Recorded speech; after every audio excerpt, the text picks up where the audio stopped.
Happy Wednesday, everyone. Welcome to Prowess Goes Live. I'm Ashley Connell, CEO and founder of Prowess Project. What we do here at Prowess Project is we help people pivot in their careers to be online business managers. So I want you to think part COO, part project manager, part executor, part AI whiz. That is what we help train people to do and then match them up with their ideal customers. And our goal here is really to bring you the latest and greatest and best practices and experts to help you along that journey. So, without further ado, today we are talking about being confident while you're selling. And one of the top things that we hear from so many online business managers is they're like, I'm an ops person. I love being behind the screen. I love the technology. I love the systems. Don't ask me to go sell my services. That makes me feel very, very, very uncomfortable. But y'all, we brought in someone who the second I met her, I was like, ooh.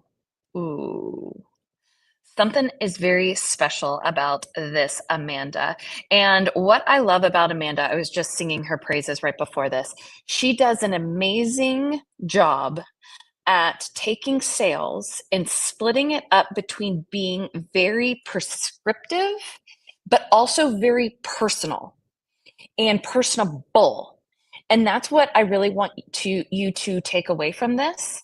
So without further ado, Amanda, my dear, I am bringing you on up here. Hi, Amanda. Hey, Ashley, thanks for having me. Oh my gosh, welcome, welcome, welcome. Okay, so we always just start off with a simple question. Give us the quick and dirty. How did you get to where you are today? Well, I was born 40 years ago. Just kidding. There we go. Uh, so I guess for you to know how I got here, it probably helps to know where I am. So I've been an entrepreneur for the last just over 8 years full time, and I've been a consultant for 18 plus years. And I think if I could sum up the journey in one word, it would be education. Genuine Mm. education, right? And applied education. So, um, building my business, there's a lot of people who have a business. And honestly, like most people start businesses and then they kind of it peters out. Because business is like a whole nother ball of wax. And that's exactly why people, by the way, need you as an online business manager, because there's more than meets the eye by a lot. And so, in terms of what I've been able to do, is I've been able to build a brand from the ground up. And I've been able to sell over getting close to $3 million in services to consumers and businesses.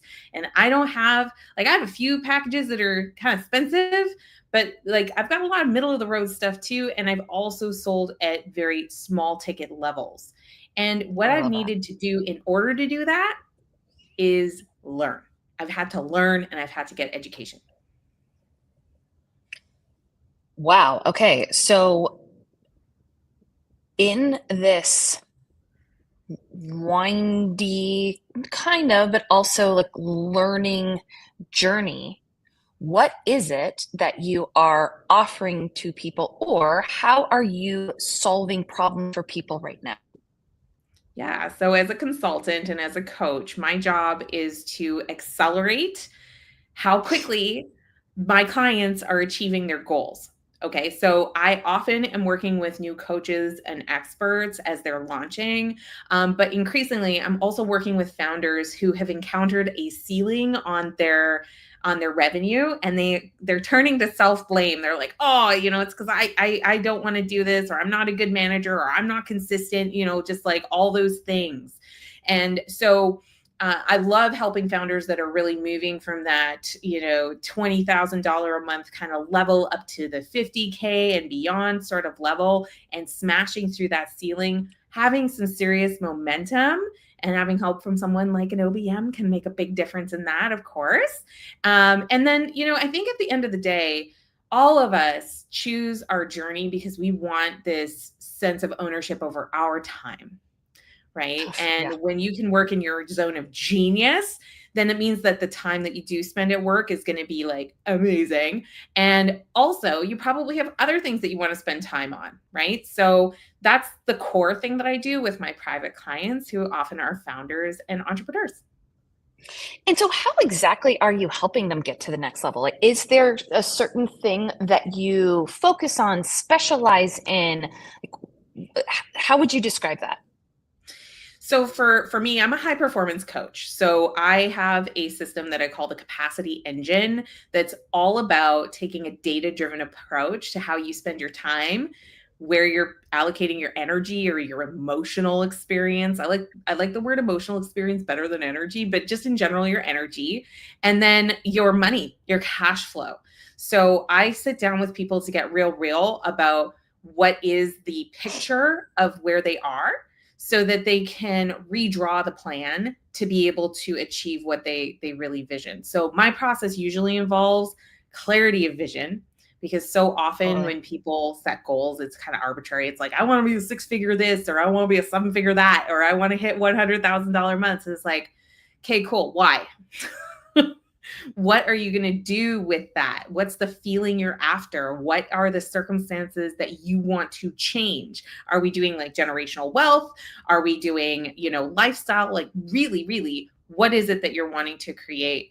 And then the next phase that we go through is, of course, like, what do you already got? What are you working with? Because every single person I work with, they have major strengths. Otherwise, they wouldn't be where they are.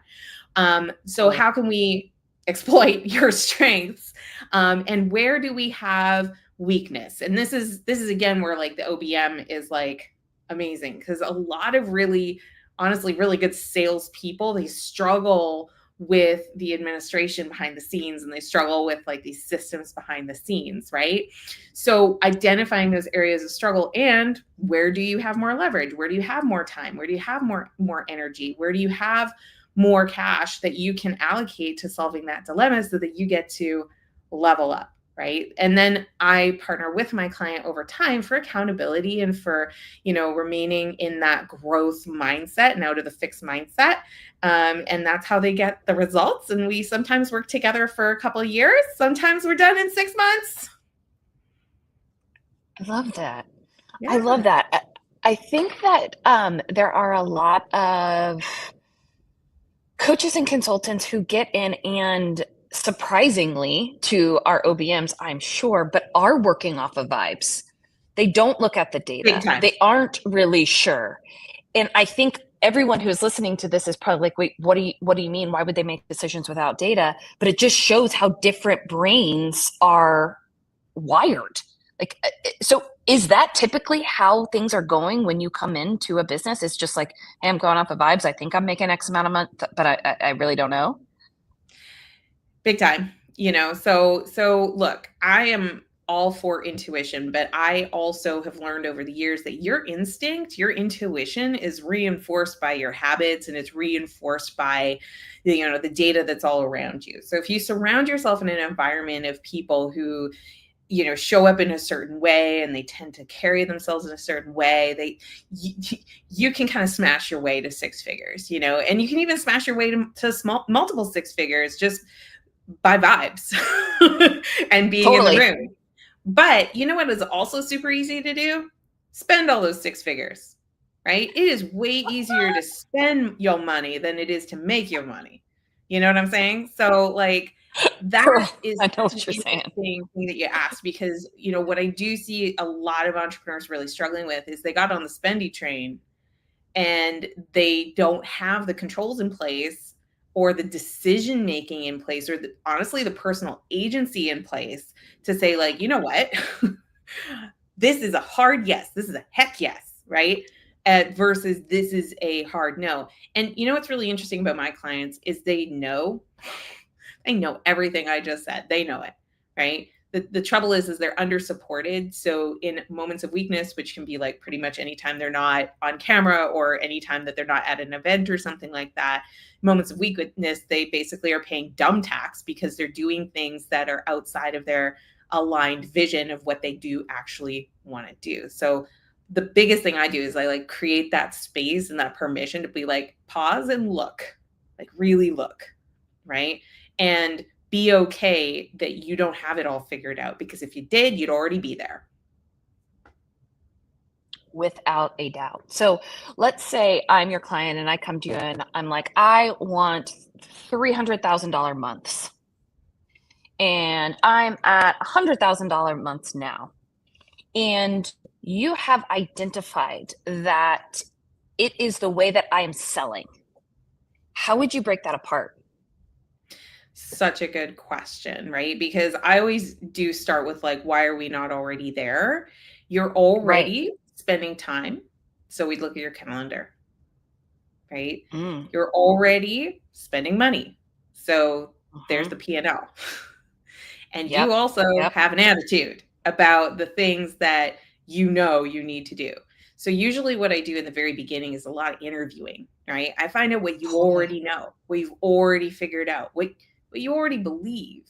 And then I'm pairing that against what I know as a business consultant, having studied business for 20 plus years, is like, okay, what she's saying she wants is different than what she has.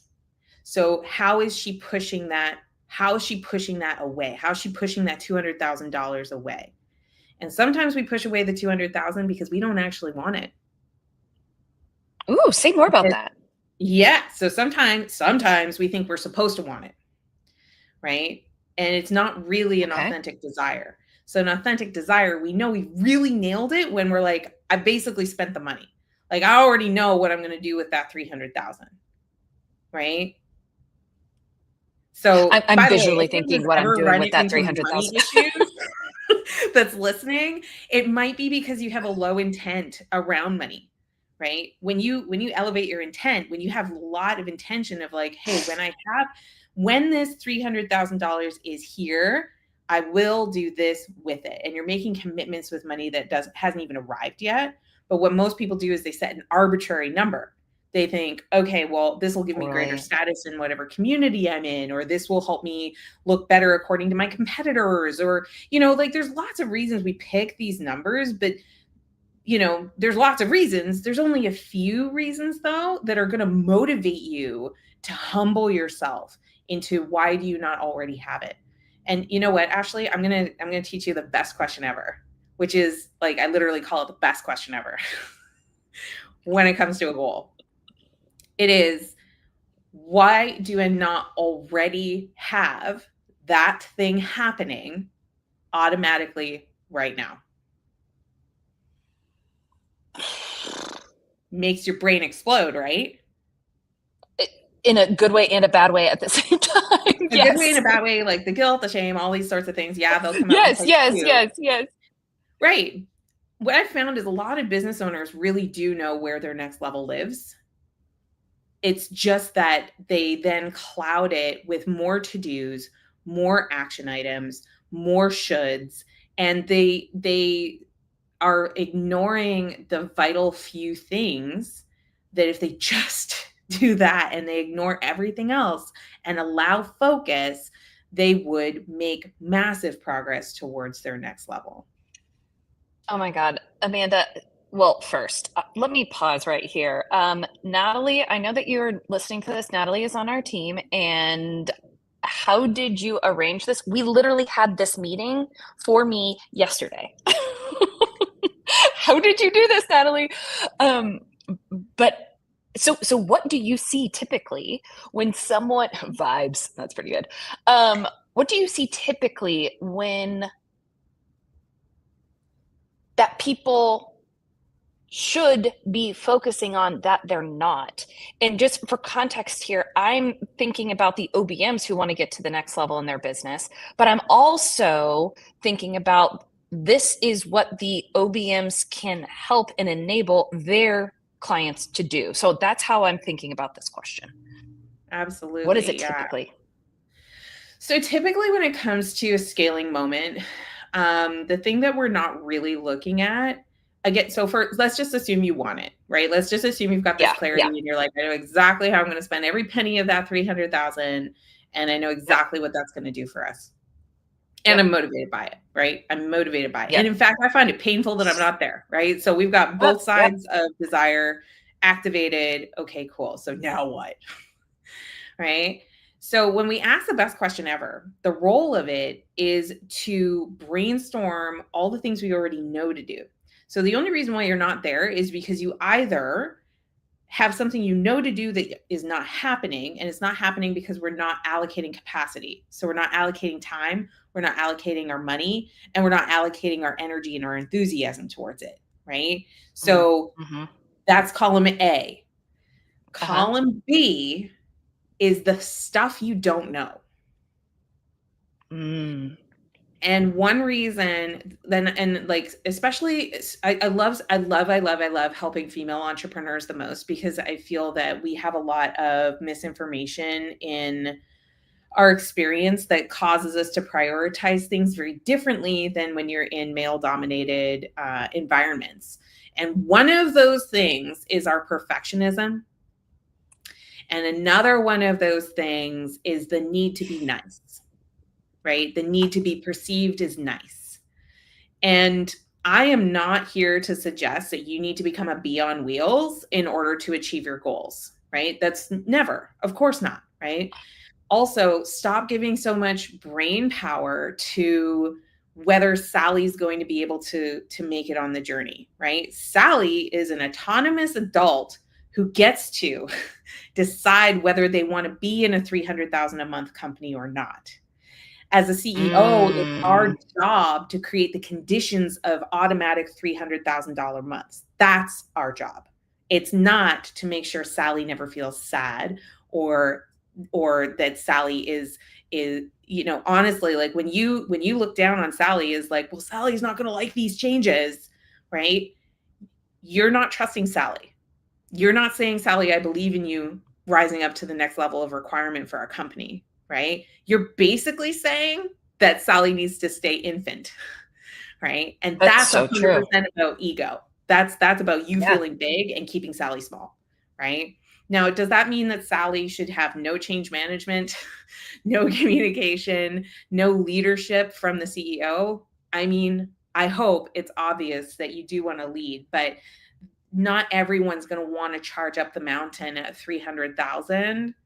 A lot of people are going to be A-okay staying the size you are. So I think like the number one thing is first self-motivation to it, but then also being okay with being the one to charge up that mountain and trust your team to want to follow you, but also trust your team to admit when they're done. Like they're not okay with this direction. And that's okay. They have their own mountain. You know what I mean? Yeah. So I think that's probably the number one thing. And like, especially because you're asking me about the 100 to 300, right? 100 to 300 is less about the tactic, right? So you might be expecting me to say, oh, you've got to have better marketing, you've got to have a better brand, you've got to have better distribution. It's really more of a leadership issue usually. Fascinating. Trust yourself, trust your team, trust the future. Totally. Yeah. Okay, so let's go when it is more tactics. So let's say that it is an OBM who's making, I don't know, 10K a month and they want to make 30K a month. So let's just take a 0 or 2 off of those numbers. I can't even do math. What would you say there? Because that's at a different level of business. 1,000%. So if you want to be the number one to the captain who is growing this ship to be 3 times bigger, you know what your captain needs? Visibility. They have to see what's actually going on in the business. So prioritizing metrics, key performance indicators, objectives and key results, and pace against those key results, right? And having like the plan. So it's tempting here to like way overbuild project plans to the nth degree and lots of detail. The priority is giving your leader the metrics that empower new decisions. Because again, why are you not automatically already there? Well, probably you need more leads. Probably you need better sales systems. Probably, it's more about, when you're at 100, it's more about doing the fundamentals really, really well, Right. right?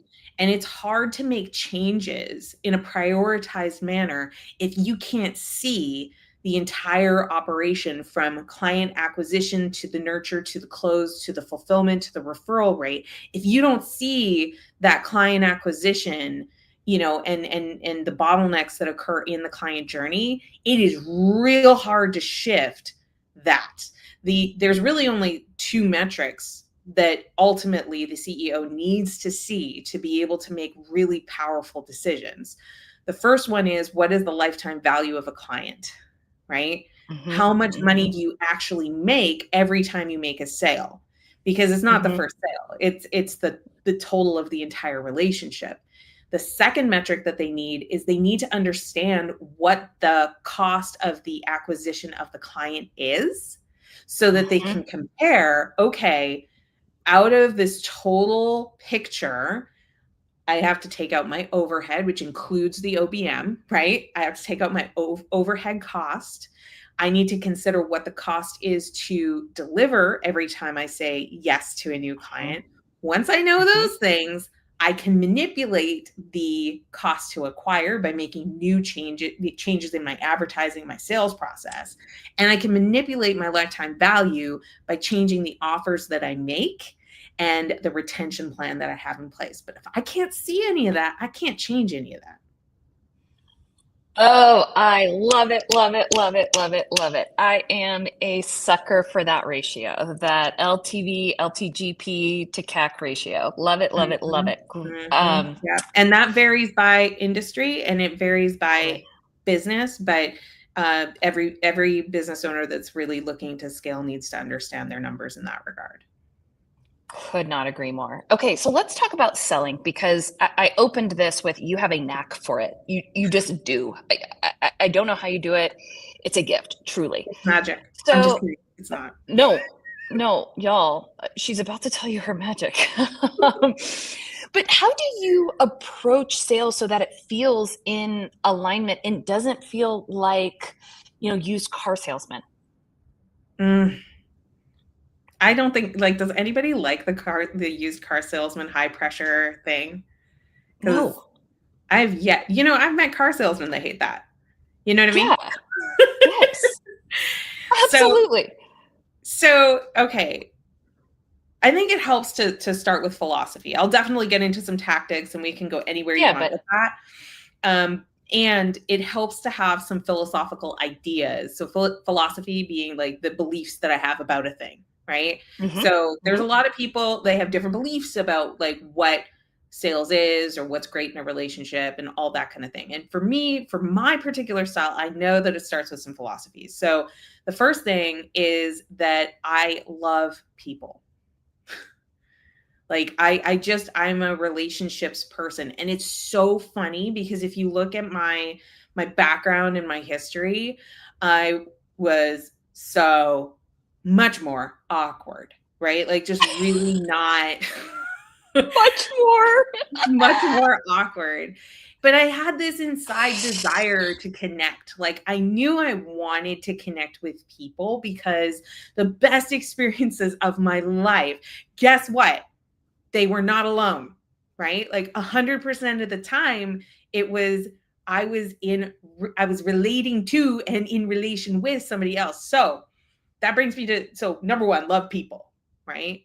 And that includes dumb people, right? That includes irritating people, because here's the thing, stop labeling people, right? Ooh. Label the behavior, don't label the person.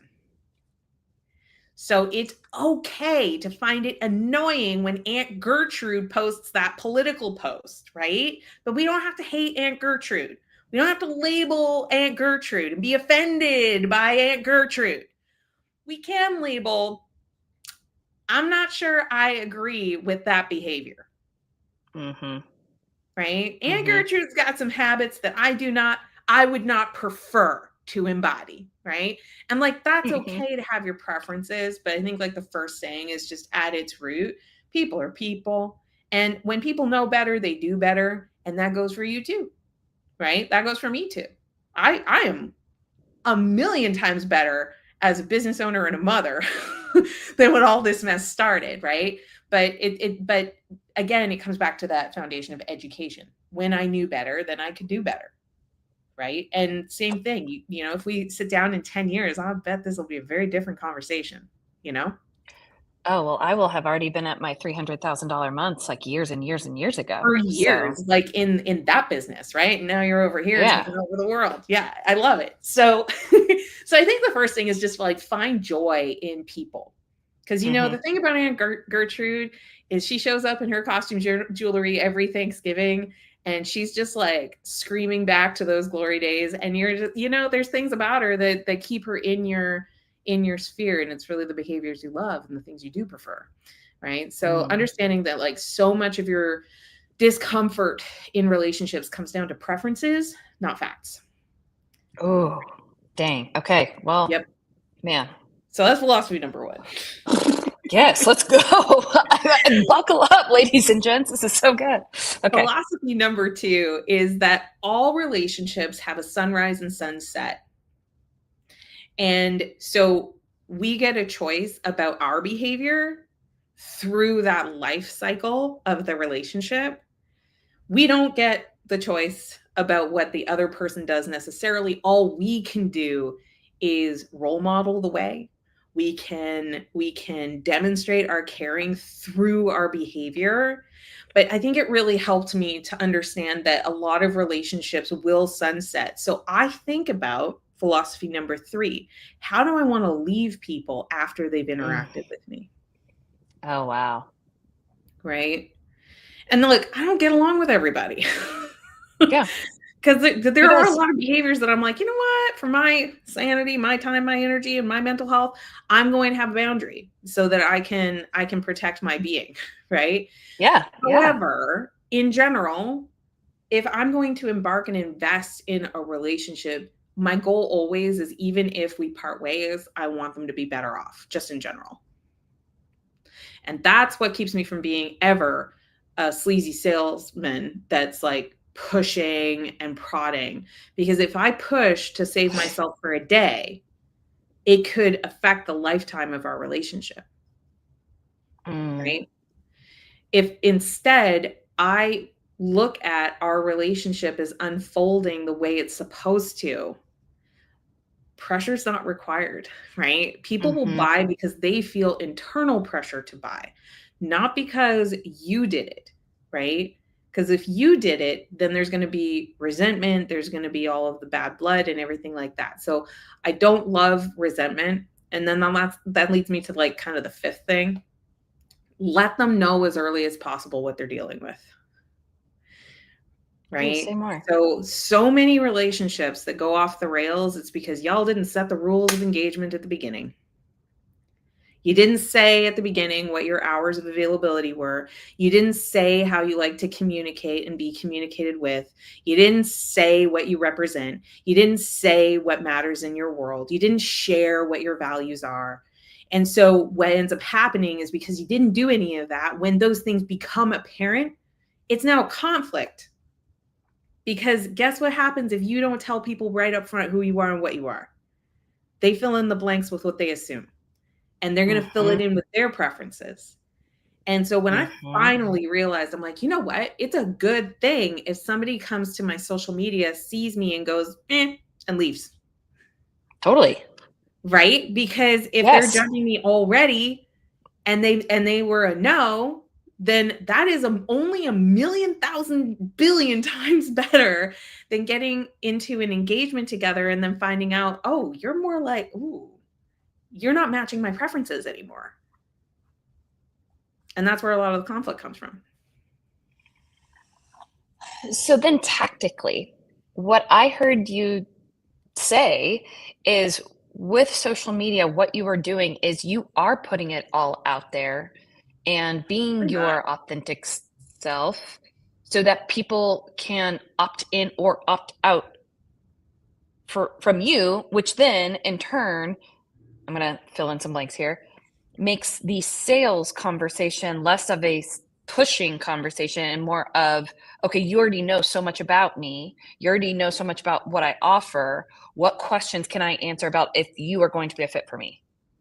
Exactly. Like I'm qualifying my client to work with me. Yeah.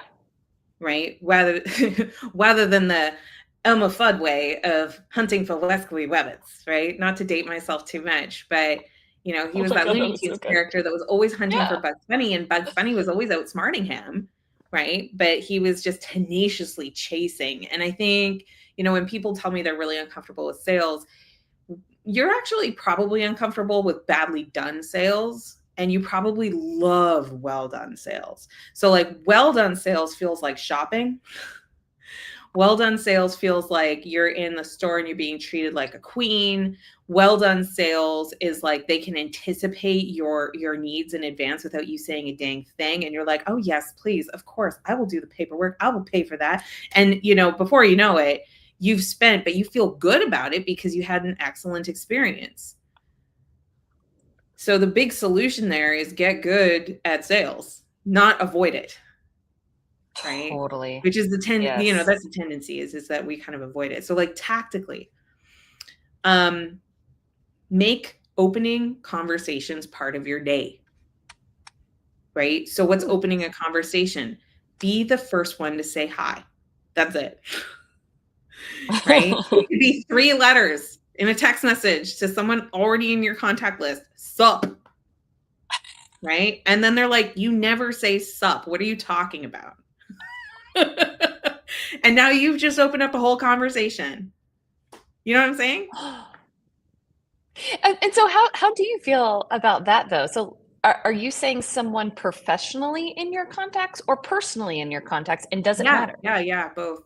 And the reason why is that if you can embody being that person who loves people, it's so magnetic. It will pull people towards you because they will want your attention because it is a warm basking glow.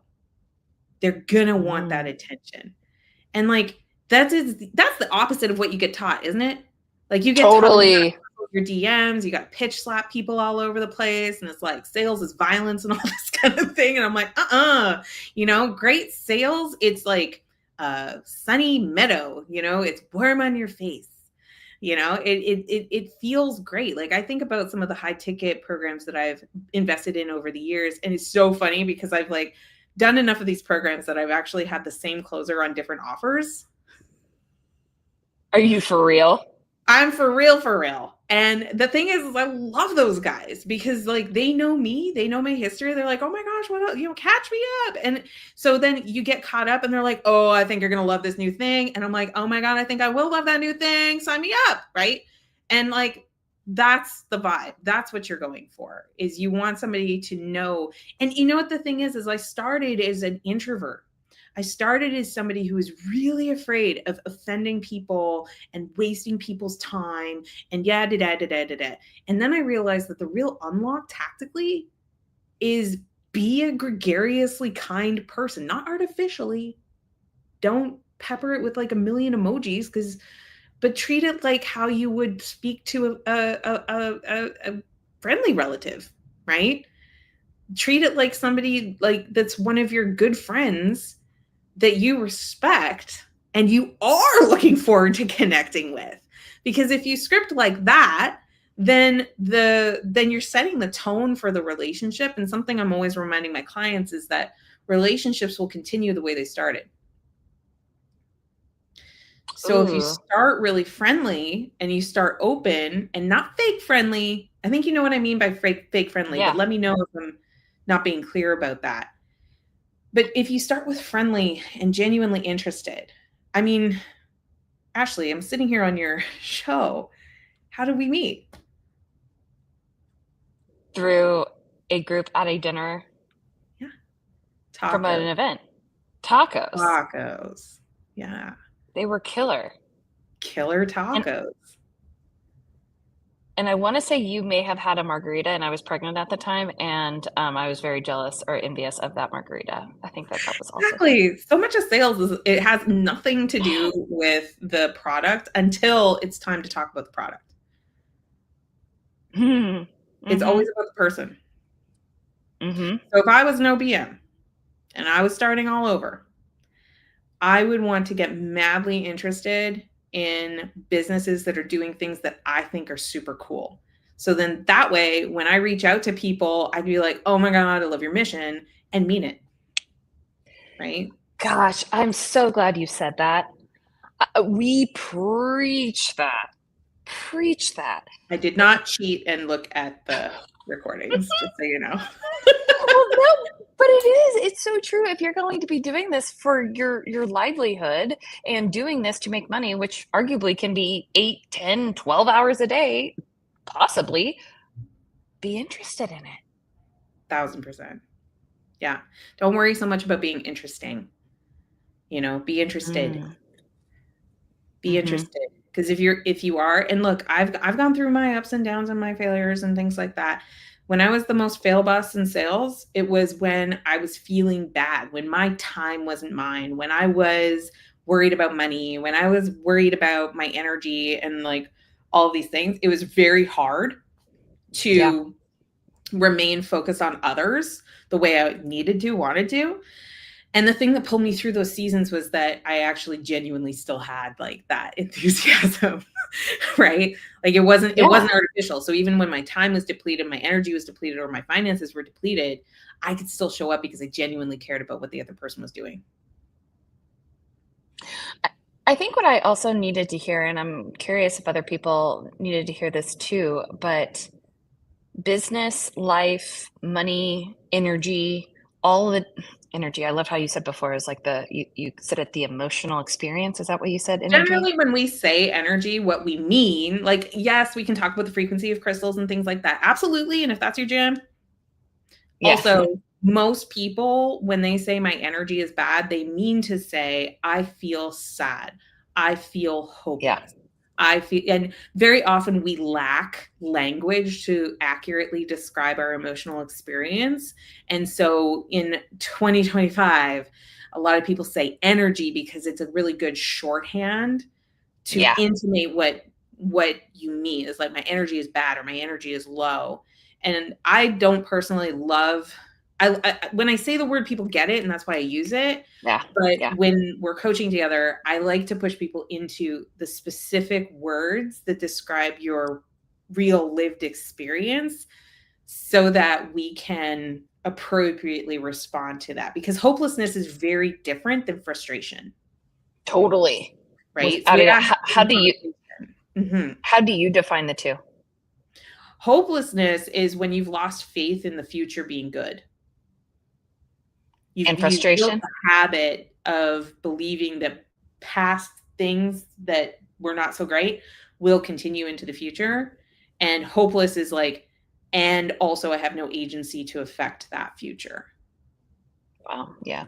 Right. Wow. Frustration is different because frustration is like, you are aware of your agency, you're aware of your ability to do things, but you feel like you're spinning your tires. You know, it's that feeling like no matter how hard I run, I'm going to be like, the obstacle is stronger than my running. And that's frustrating. Right. A very, very different experience. I love it. I love it. I love it. So we have 5 minutes left, which is shocking. These days, these sessions like just fly by for me. So one thing that we ask everyone who comes on this is, you are the type of person that our online business managers would love the opportunity to work with. And so can you just share at your business level or what you're doing on a day-to-day from an operations standpoint or business standpoint, what you would love improved in your business? Oh, such a great question. Right now I am working on refining some of our metrics and visibility for the next level. You know, we had been focused on some initiatives and now we're shifting direction. So it means I need to update some dashboards and visibility. So I think that's really powerful. I think that another thing is really just like around on the visibility side. You know, I think most entrepreneurs that are growing, they need to grow their visibility. And ways to do that are things like getting booked on podcasts. Well, that's such an operationalizing opportunity, right? Where you can design a system and you can do the follow-up and the follow-through. So someone like me, thing about me is I have an operations background. Yeah, So I amazing. whip up a process like, nobody's business. So the main thing you're really going to get back for me is probably going to be my time. But I'm going to tell you my number one objection that I'm going to have that you're going to have to be able to, penetrate with your presence and with the conversation. And that is, can you do a better job than I can? I would be Ooh. looking for examples of that. If you have no social media presence whatsoever and you're coming in telling me that you're going to help me with my visibility on social media, I straight up don't believe you.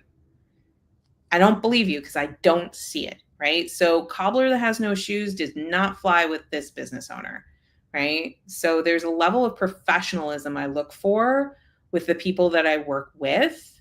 You're also not going to impress me with a lower price, right? Because the thing you need to know is that people who have the visibility and can find someone like me, I get about 50 inbound requests a day proposing that I sell something.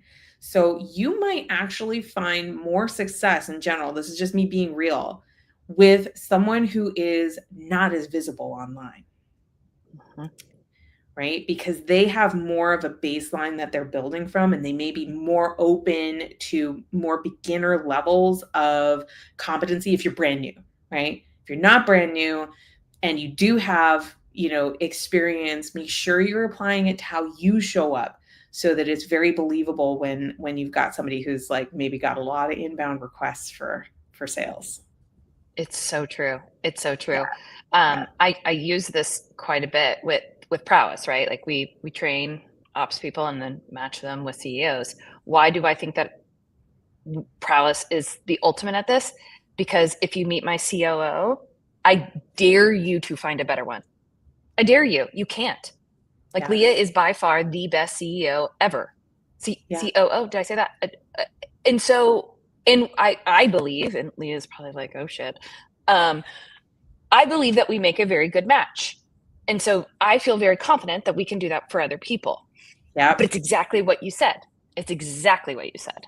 Absolutely. And different business owners are at different stages. And you can't just look at the revenue, right? No. It matters what industry you're in and all of that kind of thing. But I would say for somebody to be successful in selling me, do not try to take over my strategy right away because that's been my baby. But if you can show me that you do actually do things better and you brought something up so awesome, I'm way more likely to entertain the notion of working with somebody if I hear from another business owner, I should. So, if Ashley was to reach out to me and be like, hey, things are changing. Leah needs a new home. Amanda, would you give it a consideration? She would just get an interview. Like not poaching. I'm just saying I was though going to that you can say, borrow Amanda, I will come credibility after you. from your clients to get new clients. Yeah, yeah, Yeah. absolutely. Yeah. This has been amazing. If there is one thing to leave our group with, what would it be? And then where can everyone find you? Amazing. Look, if you ignore everything else that I just said today and you only walk away with one thing, it's to do what really matters and forget about OPOs, other people's opinions, right? Let Aunt Gertrude have her opinion about your career as an OBM. That's totally fine. Your success is on the other side of your permission. So you've got to do what matters. And you can find me most on Facebook. You can go to facebook.com/chat with Amanda, chat with Amanda Kaufman, excuse me. And I would be so happy to meet you there. And I share content prolifically there. So best Y'all, place and for it's very good. Her content is absolutely killer. I learn something every single post. So thank you so much, Amanda. Thank you. Thank you. me. And for everyone who's watching, another amazing episode in the books. Y'all, thank you so much for being here. And we will be back same time next week. Bye, y'all.